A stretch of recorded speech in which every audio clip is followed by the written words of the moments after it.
everybody. We're out here with Gazi, and he's a 6-year-old warm blood that just came in yesterday, and he has had a saddle on a couple times and not much else other than a bit of groundwork.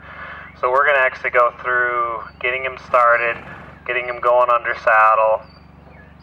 And so what I'm going to work with here today is just kind of getting to know him and him getting to know me, and go through the 3 communication games with him.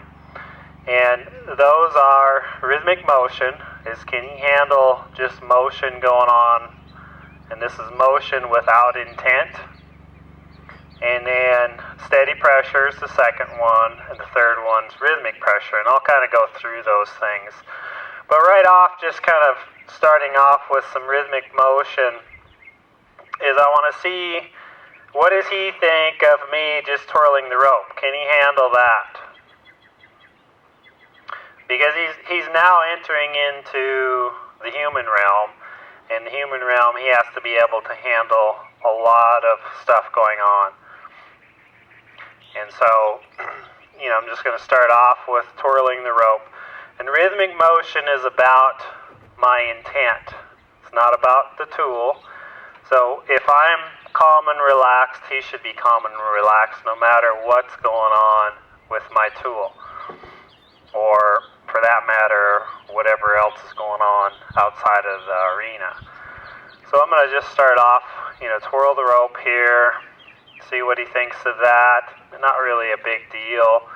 And then I'm going to get to where, can I just take that rope and throw it up over his back, pull it off, and throw it back again. But I keep a rhythm going as I'm doing this, because the rhythm helps him to know what's coming next. Now, he's pretty good. He's not really getting bothered. But if he was really getting bothered, like if I was twirling this rope and he'd get bothered, I keep the twirl going until he relaxes. When he softens and relaxes, then I'll quit, or slow down or quit. And he's not really getting bothered, so I can just keep moving right along.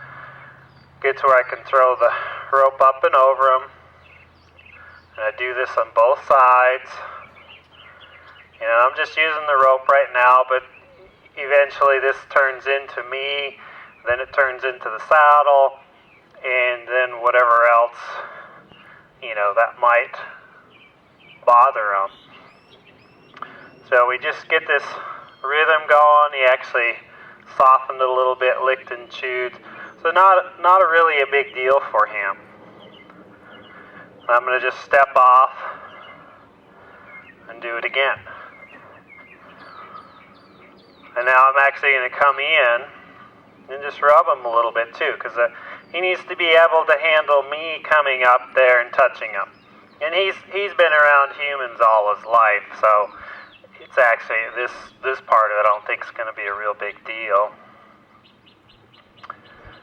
But I don't know, this is the first time I've worked with this horse, so I'm checking everything out to make sure that there is no holes in there. So I get to where I can throw the rope over, come up and rub on him. And that's really not a big deal. So we're going to move on to the next thing. And the next communication game is steady pressure.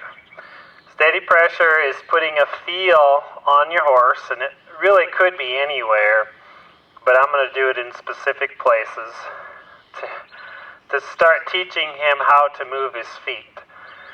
So a good place to start is backing him up. So I'm going to come on with my hand and just set it on his nose. And I'm using the base of my hand kind of as the anchor part of my hand. So I set that down on the hand, and no matter where his head goes, my hand goes with it. And it's kind of like I play sticky hand with him. Now my thumb and pointer are what I'm going to use to communicate with him. So I'm going to ask him to back up now by putting a little feel, a little pressure on him I'm going to make it a little annoying for him if he doesn't come off that feel. So I gradually make it a little more annoying until he takes a step back. As soon as he takes that step back, I soften, give it to him. It's like, that's his reward. Now I ask again, and that was much nicer. See, and he wants to just drop his head down and get away from my hand. So I'm going to stay with it.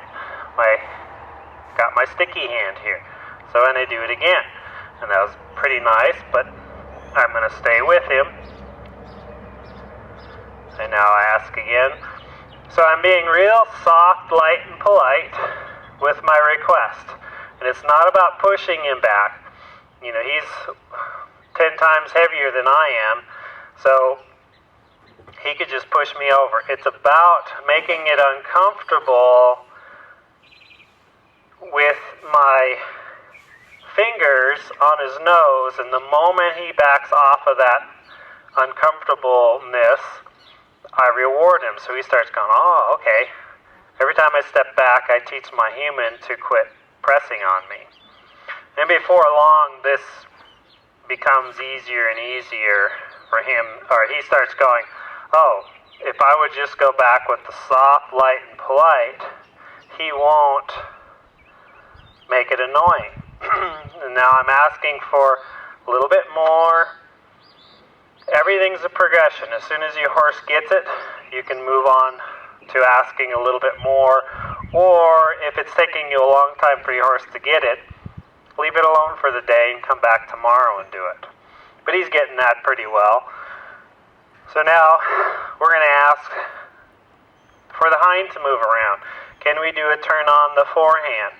I'm going to do that by putting a little feel on his head, actually asking his nose to tip to me, come back in the flank area here, and then come on with a soft feel. There it is. So the first step was more his front end moving, not the hind, so I stayed with the pressure until the hind moved. So I ask again. There it is. And what I'm looking for is for the hind foot that's closest to me to cross in front of the outside hind. That's our eventual goal, and the front pretty much just stays put. See how he's just kind of stepping up and crossing, trying to cross behind. So I'm going to just keep asking. You know, he's trying real nice here. I'm going to ask. And each time he goes, I soften a little bit. I reward him a little bit. And then I'm going to ask again. So I put a feel on, increase the feel, make it annoying. My fingernails show up if he doesn't follow the feel. So I ask again. Ask again. There. He finally stepped up and forward and across. Now he wants to leave, so I keep the feel on the nose, because if I don't, a lot of times horses will go, oh, that's an annoying fly when you put your hand on them, and they'll want to turn into you and kick you. So I keep that feel there. There, and then I leave it alone.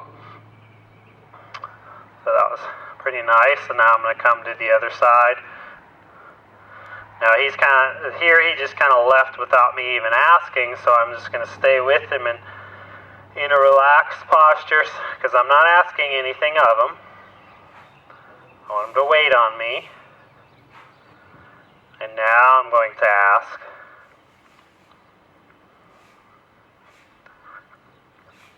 There. And then rub to quit. So I can come in again, ask, and quit. So he's being a very good boy. But sometimes the horses will just lean on you, so you may have to just sit there and wait. But again, it's not trying to push him. If I start pushing on him, he'll lean into me, or they'll push back. It's more about making it uncomfortable. So now I'm going to ask the front to move around.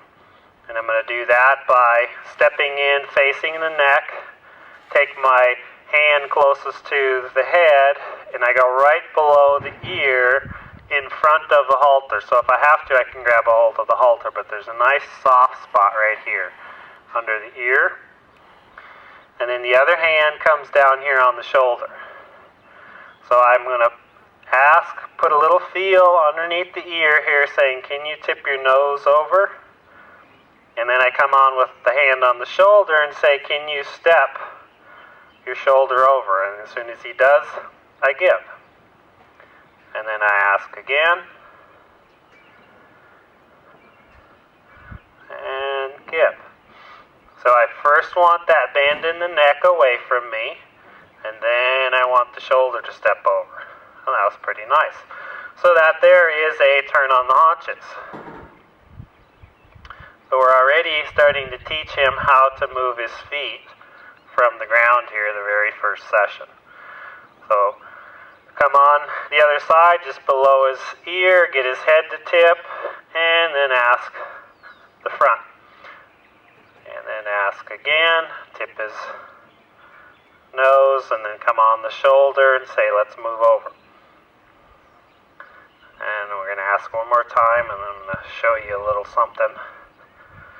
Okay, some horses like there, he started to want to leave and just go forward. So if he does, I'm going to grab the halter and put a little rhythm into the halter and say, no, don't go forward. Step over. And we haven't got to the rhythmic pressure here, but I will show you that in a second. So I get his head and neck, and then the front end comes around.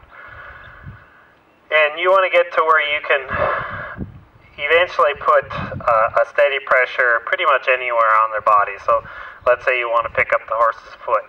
Can you slide down and put a feel on the horse's foot? And as soon as he picks it up, you release. That's how you can teach your horse to pick his foot up, how you can teach your horse to put his head down, putting a steady feel on the top of his head. Leading your horse is a steady feel.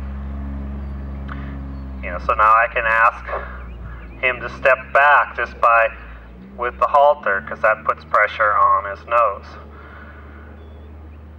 So that's just kind of a beginning part of it, of what you can do with steady pressure.